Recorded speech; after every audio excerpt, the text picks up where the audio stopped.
Tory was honored. He gave the von Karman Lecture in Astronautics for AIAA and was awarded the Wernher von Braun Memorial Award by the National Space Society. Pretty prestigious awards. And then now, Tory, I think we've got your slides. All right. Well, thank you. I'm very flattered that you knew that, and I was extremely flattered by those organizations to be recognized. All right. Well, I have just a couple of slides. Let's go to the very next one. So what I have here is a listing of all of our missions that were interplanetary. And really the message here is, of course, first off, we're super proud that we've been able to go to every planet in the solar system and even the sun 2 times. But the real message is that after this initial pass by humanity of understanding our solar system, at least robotically, that we know that there are 2 places we really want to go with people. And of course, those 2 places are the moon and ultimately Mars, with really the moon playing an important role in getting to Mars. So let's go to the next slide, talk a little bit about the moon and maybe a little bit about why it's kind of in a way on the way to Mars.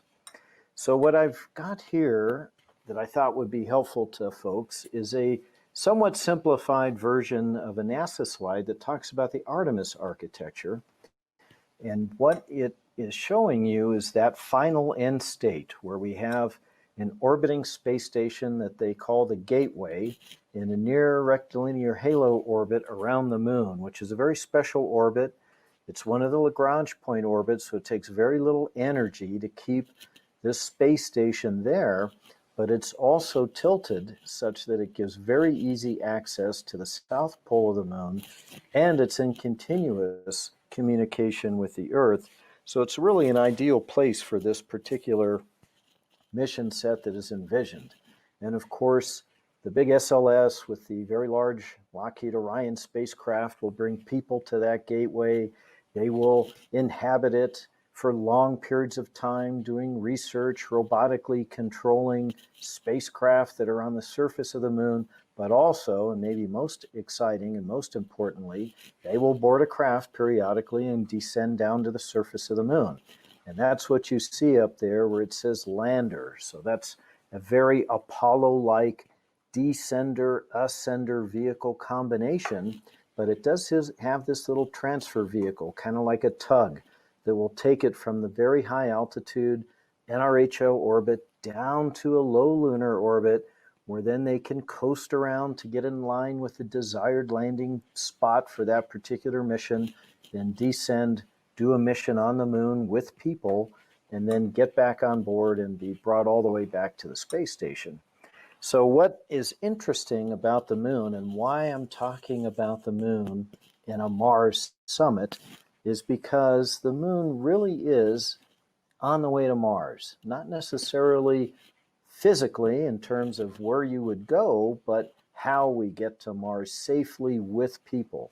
Now, the moon is interesting in its own right because of maybe 2 things. The technological research that it's going to afford us to safely transport humans there, but also the moon itself has natural resources. It has tremendous quantities of ice, of water, which is propellant, which if not initially, later will make it practical to send people routinely to and from Mars, because the propellant to get them there can be sourced in space and placed in locations that are easily accessed by future missions to and from Mars. And so it all really ties together. There's a couple of big challenges in sending people to Mars, and that is, of course, the incredible length of time it takes to get there. Any practical Mars mission is not going to be less than 2 years. And in that time, our astronauts are exposed to micro and low gravity for a very, very long period of time, much longer than we now understand from research on the Earth Space Station, the ISS, that would lead to health effects if it's not mitigated in some way. And then also we're in deep space, so very unlike the ISS, we're outside the Earth's ionosphere. And we are exposing people on a Mars mission to something on the order of 10 times the cancer risk threshold. So if they're not mitigated or shielded or protected in some way, it's really not necessarily a safe journey. And so the moon, 3 days away from Earth, affords us the location to go and do that research and develop the technologies that can mitigate those effects, both of radiation, microgravity, and there are others, where it's safe and we have an easy return to the Earth, and it's more practical to take materials to and from to experiment on before we commit to the big journey to Mars.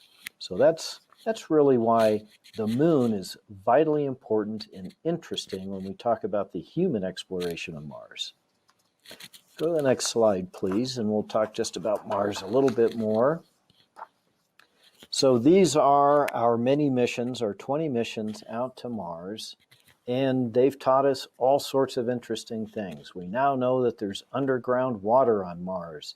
We understand much of the geology of certain locations on Mars. That helps us identify the most interesting places to send our people to Mars. It's not just enough to go there, put some boot prints in Martian red soil and plant a flag. We want to have a sustained human presence eventually, and we want to do some really interesting science when we're there. So all of these missions have contributed to understanding where we might find signs of ancient Martian life, which would be a giant moment in human history to actually know that life in some form has existed elsewhere than Earth. That's a big moment for humanity, as well as the best places to land and what's the geology like, what is the weather like, all the things that we need to know to first send people there safely and back, but really eventually to build habitats and be there on a permanent basis. Now, the other interesting thing I thought I might convey is that little tiny graphic in the corner, which people who are interested in Mars and Mars enthusiasts have probably seen a million times, but that is the orbital journey from Earth out to Mars. But I want to talk a little bit about how interesting and difficult and in some ways exotic that is. So the blue circle in the center, that's the orbit of the Earth around the sun. Mars is, of course, that red orbit on the outside. And about every 26 months, the two planets will pass. And that's when we have our opportunity to go. So when the Earth is gaining on Mars and about to pass it, we are able to launch our spacecraft out on that green trajectory, which is what we call a home and transfer. That's a practical orbit to get to Mars. Unfortunately, Kepler, he's a bit of a tyrant. He doesn't let us just fly radially straight out to Mars. That wouldn't be too bad, only a scant 34 million miles if we could do that, but we can't.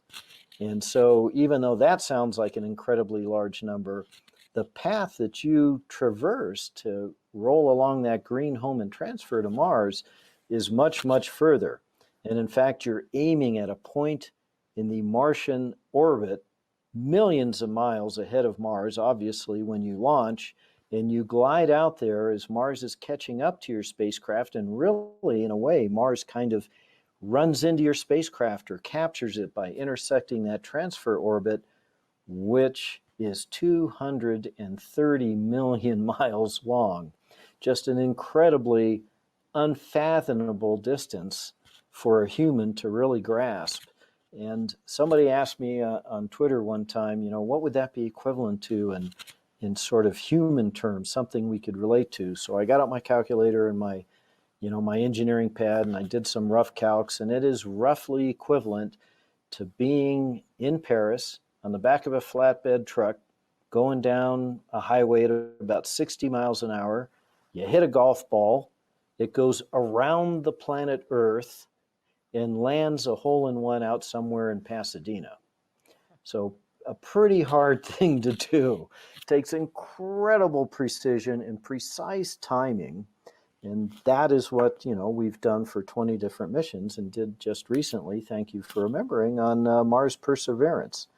And during all of that time, if we send people, they've got to be in this tiny little tin can for a journey to Mars that's anywhere from 6 months to a year long. and then that much longer back after spending a year on the planet, and we've got to keep them safe and healthy through that whole thing. All right, let's go to the next slide, because this is a little bit about Perseverance, because I thought that would be, I think I'm trying to go to that one. There we go, thank you.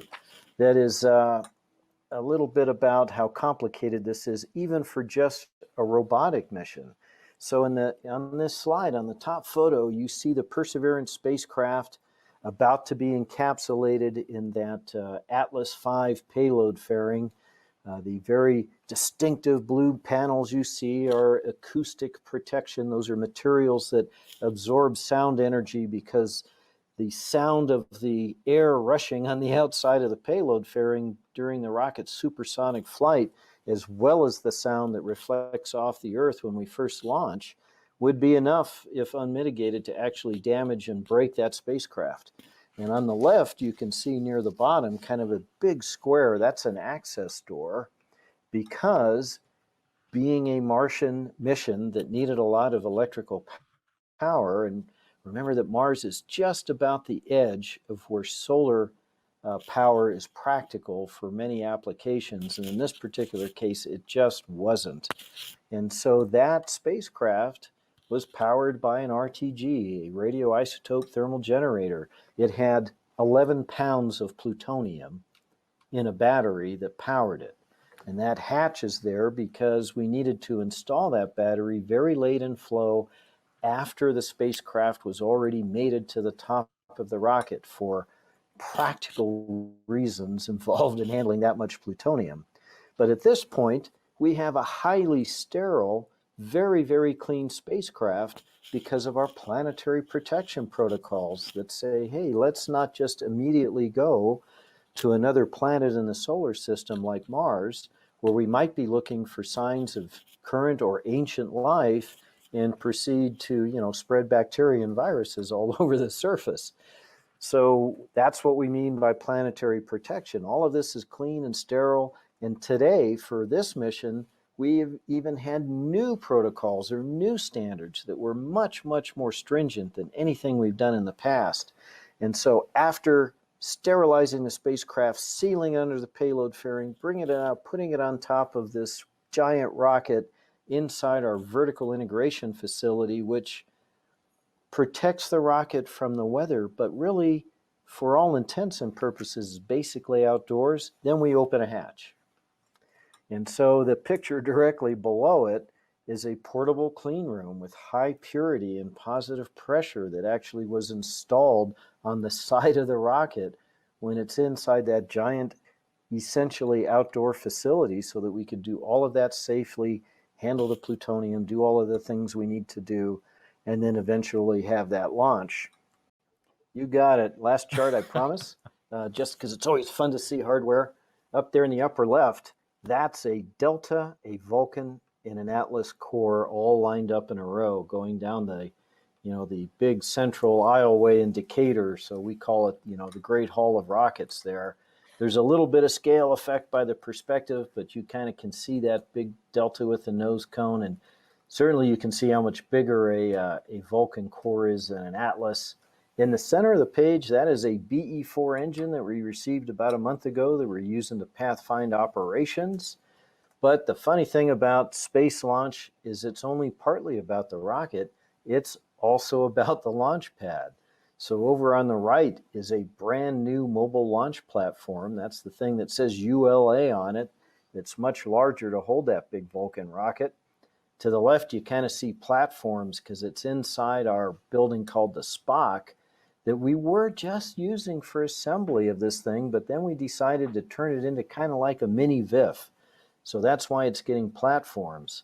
In the center is the world's largest shower. That is the part of the acoustic water suppression system that goes down inside the flame trench, because this thing is so big and powerful and so loud that when it goes off, if we did not spray water to absorb sound energy, it would literally damage the spacecraft sitting 22 stories high above that inside the payload fairing. And off to the left, that's what the whole pad looks like. There's methane tank farms that have been added. There's new oxygen tanks because Centaur 5 is so gigantic that the liquid oxygen farm that supported Centaur 3 isn't even big enough anymore. So it's all coming together, and we're going to fly this big beast next year. And our first mission is to the moon with a robotic lander for Astrobotic that will begin all of that cool research that will very soon afterwards get people there, and then after that, people to Mars. And with that, I'm out of slides. Thank you. We made it. And that's that Peregrine lander that you had up. And I think your very first slide, right? The beginning of a whole new era of commercial lunar payloads going to our satellite, the moon. Yes, that's very exciting, and a new thing in our industry that is kind of unprecedented is these actual commercial missions, some on behalf of NASA, but really commercial missions out, to the moon. I got to say again, what an honor it was to visit the ULA facility in Decatur. There's that shot, and stand as these behemoths were being put together. Absolutely amazing. And to be able to walk along the Vulcan line as well and see that brand new line of rockets coming together to build on this reputation. I have another thing to thank you for, Tory, and that is, of course, that one of those successful Atlas V launches took our LightSail 2 into the low Earth orbit, actually medium Earth orbit, that it is still in right now. So we, all of us at the Planetary Society, including my boss, the science guy, we sure are grateful for that ride. Well, you're very welcome, and thank you for trusting us with your payload. With this emphasis on going beyond low Earth orbit, and for that matter, geosynchronous orbit, where you guys have so much experience, I think that showing us that commercial mission, taking the Peregrine lander to the moon, that's just the start. There's so much more ahead of us as we look out toward the red planet. And I know ULA's business is largely going to continue to be in Earth orbit. But what else can we look forward to from ULA as we look beyond that? Oh, well, we absolutely are going to be a part of this first Artemis program. You know, the Peregrine lunar lander is just the first. We are currently competing for the human lander that is that other part of that architecture in that slide. We're on 2 of the 3 teams. We're hoping to make it to the finish point.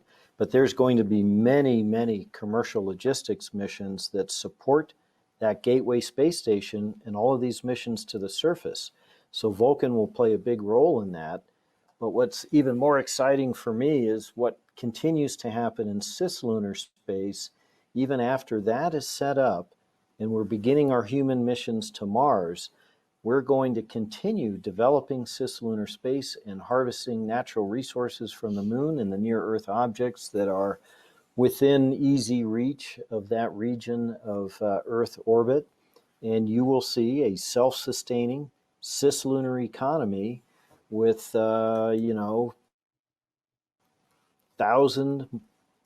than 1,000 people living and working there permanently, permanent habitation off the Earth.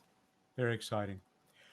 We've had a number of questions come through. I don't think, partly because of our technical difficulties, for which we apologize again, I don't think we have a lot of time left, but I do have a question here, and I think that this is from one of Janet Ivy's young students in India, Tapaswini Sharma, who has asked, Tory, do you think competition in the space industry leads to better innovations? Because I do. Of course you're not. Go ahead. Oh, yes, absolutely. So competition is healthy for the industry. It's good for the customers. You can't always have it. You have to have enough of a market to sustain at least 2 companies so that you can have 2 people competing.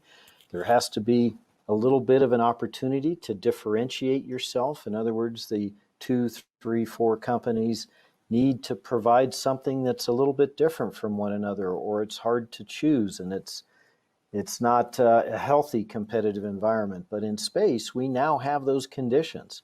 And so we have multiple US providers, we have multiple providers around the world, and that allows us to make investments, to develop new technologies, to have different people trying different things. That's how you get innovation and how you are able to try different solutions to eventually figure out what is the best.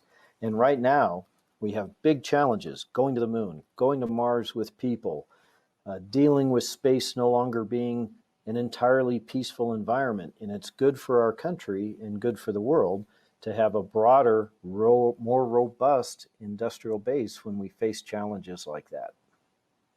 I got just one more for you, Tory, and that is why we're all here today. This was enabled by sponsors like ULA, the United Launch Alliance. And not the first time, I think, that ULA has been a major sponsor of H2M. I just want to ask you what I'm asking some of the other sponsors' representatives. Why is the support of events like this important to ULA? Oh, absolutely. Great question. Because we only do these amazing things, going to Mars, because the public sees value in it. And how can they possibly do that if we're not here to answer their questions and share with him with all of them, what the technology is and what the opportunity is in doing this great human endeavor? So it's vitally important. Without forums like this and the support of the public, none of these missions will happen. Thank you, Tory. Great time to spending a few minutes with you. In spite of those technical difficulties, I think your very important and fairly inspiring message came across. I wish all of you at ULA equally successful launches into the future, and it doesn't get much better than the record that you guys have built. And thank you for being a part of the 2020 H2M Summit. Oh, thank you. Happy to be here. That's Tory Bruno, the CEO for 6 years now of United Launch Alliance, leading its incredibly successful record of launches and all of the other support that he spoke about that is provided on the ground. You know, we think of ULA, you think of rockets. There's so much more happening, including, my goodness, building clean rooms right there near the launch pad or at the launch pad. And with that, I think we're ready to end this segment. I don't know if anybody else is going to come on. I hope you'll stay with us. H2M is not over for today. And of course, there are 3 more days of summit activity for you to enjoy. It's been my pleasure to be a part of this several times today. And I will be back Thursday with sessions about the International Space Station and how that's helping to prepare us for deep space missions, including humans headed to Mars, and a session about planetary protection. What we're going to do to protect Mars and what we're doing right now to protect Earth as we look at sample return missions, which have been enabled, we should add, by ULA rockets. So I'm Matt Kaplan from the Planetary Society, and I'll be seeing you again soon. And the program will pick up again in just a few moments. All right, thanks. Thanks again, Tory.